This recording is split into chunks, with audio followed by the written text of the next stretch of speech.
Bonjour Patrick Souris. Bonjour. Merci d'être avec nous. Vous êtes éleveur bovin et ovin en Charente, secrétaire général de la Fédération nationale ovine et président de la section ovine d'Interbev. Comment se manifeste cette fièvre? Vous pouvez nous en dire un petit peu plus? Elle se manifeste par des animaux qui perdent l'appétit parce qu'ils ont une inflammation des muqueuses de la bouche. C'est ce qu'on appelle communément la fièvre catarrhale, la maladie de la langue bleue. Donc une bête qui ne peut pas s'alimenter et qui a une poussée de fièvre, elle perd beaucoup d'immunité, avec des risques de mortalité à terme. C'est ça. Là, le nombre de foyers aurait plus que quadruplé en France en 8 jours, avec 190 foyers. Alors, oui. En fait, on a deux vagues. On a une vague qui nous vient du sud de la France par un sérotype, ce qu'on appelle un sérotype 8. C'est-à-dire, c'est quoi un sérotype 8 en fait?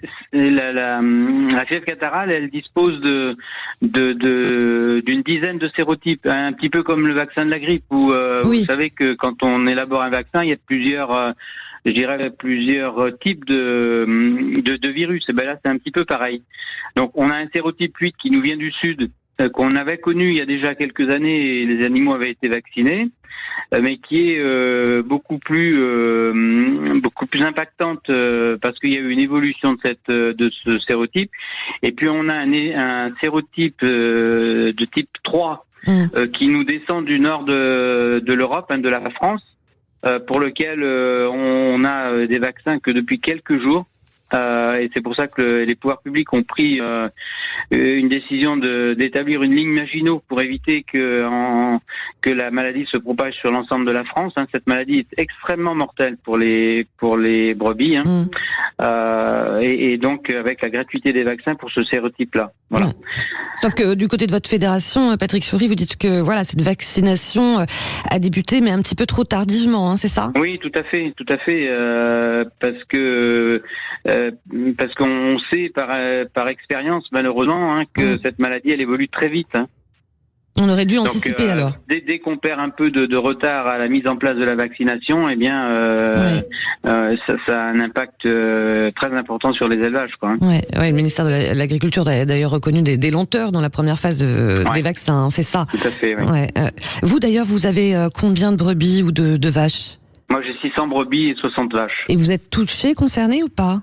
Alors pour le moment non, voilà, mais on a quelques foyers en Deux-Sèvres là qui ont été identifiés. Moi, à titre personnel, j'ai pas d'animaux concernés, mais on est en attente, puis on est en attente aussi de pouvoir disposer des vaccins, voilà. Et vous connaissez des éleveurs dans la région qui ont été touchés par cette fièvre? À proximité de mon exploitation, là, sur le nord Charente et sud Haute-Vienne, moi j'ai pas à ma connaissance à la date d'aujourd'hui, parce que là aussi ça évolue très vite. Mais à la date d'aujourd'hui, moi, j'ai pas connaissance que dans mon périmètre proche, il y ait des éleveurs qui soient impactés. Oui. Par contre, on sait que sur les Deux-Sèvres, par exemple, il y a 4 foyers qui ont été identifiés de sérotype 8. Oui, d'accord. Donc ça veut dire que dans notre environnement, le virus circule. Voilà.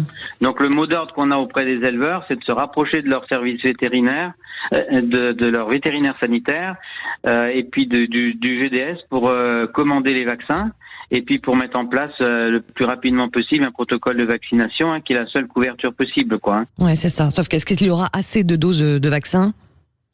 Ça, pour le sérotype 8, normalement, on devrait pouvoir couvrir la demande.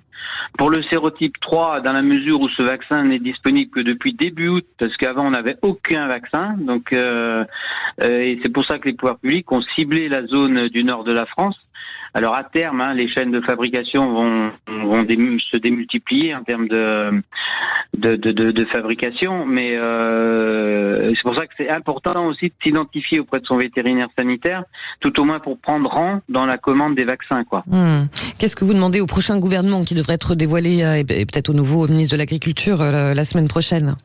C'est la gratuité des vaccins. C'est ça. Tout à fait, parce que ça a un impact quand même financier important aussi, dans un contexte agricole qui est quand même compliqué, en termes de revenus. En plus, on est sur une année particulièrement compliquée aussi, de par les conditions météorologiques. Donc ça vient en plus gréver, je dirais, le résultat de nos exploitations, qui est déjà en difficulté, quoi. Ouais, forcément. Espérons que votre message sera entendu.